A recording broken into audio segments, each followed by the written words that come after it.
Right ఇక title చూద్దాం. Saidabad police station పరిధిలో సింగరేణి కాలనీలో దారుణమైన హత్య చోటు చేసుకుంది.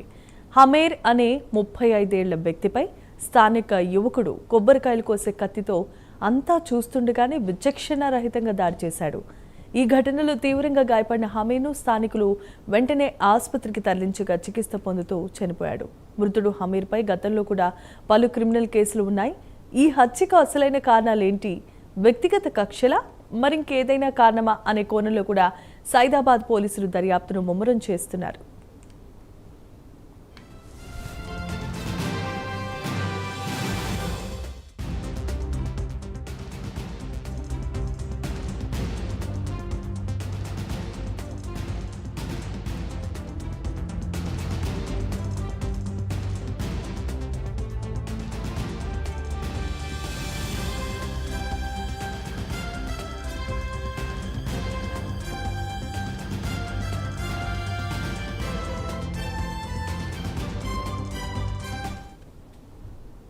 రైట్ ఇక సైదాబాద్ పోలీస్ స్టేషన్ పరిధిలో చోటు చేసుకున్న దారుణ హత్యకు సంబంధించి మరిన్ని అప్డేట్స్ ను మా కరెస్పాండెంట్ కుమార్ అందిస్తారు. Kumar, thank you.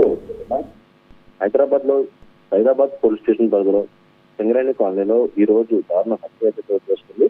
ఆమె వయసు వచ్చేసి 35 ఉంటుంది. ఈ వ్యక్తిపై స్థానిక యువకుడు కొబ్బరికాయలు నడిచే కత్తితో అందరూ చూస్తుండగానే విచక్షణ రహితంగా దాడి చేసినట్లయితే తెలుస్తుంది. తీవ్రంగా గాయపడిన హమీర్ను స్థానికులు వెంటనే ఆసుపత్రికి తరలించగా అప్పటికే మృతి చెందినట్లు కూడా ఇటు వైద్యులు కూడా నిర్ధారించారు. అయితే సమాచారం అందుకున్న హైదరాబాద్ పోలీసులు ఘటనా స్థలానికి చేరుకుని ఆధారాలన్నీ కూడా సేకరించారు. అయితే మృతదేహాన్ని పోస్ట్ మార్టం నిమిత్తం మార్చికి కూడా తరలించడం జరిగింది.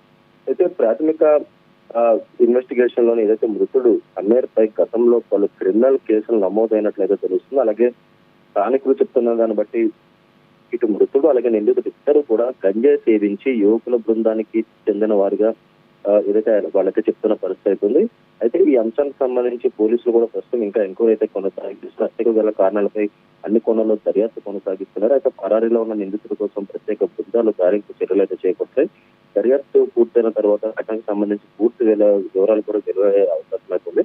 అయితే ఈ రోజు ఉదయం ఈ సంఘటన చోటు చేస్తుందని చెప్పొచ్చు. అయితే అక్కడ ఉన్న స్థానికులు కూడా ఒక్కసారిగా భయాందోళనకు గురయ్యారు. ఎందుకంటే అందరి ముందే ఇటు కొబ్బరికాయల కత్తితోని ఏదైతే అతనిపై విచక్షణ రహితంగా ఏదైతే దాడి చేశాడు. అయితే అక్కడికున్న స్థానికులు అంటే అందరూ కూడా వాళ్ళని ఆపే ప్రయత్నం చేసినప్పటికి కూడా వాళ్ళు బెదిరిస్తూ కూడా ఏదైతే హమీర్ను హత్య చేశాడో అయితే అక్కడి నుంచి హత్య చేసిన తదనంతరం కూడా ఇటు నిందితుడు అక్కడి నుంచి పరారయ్యాడు.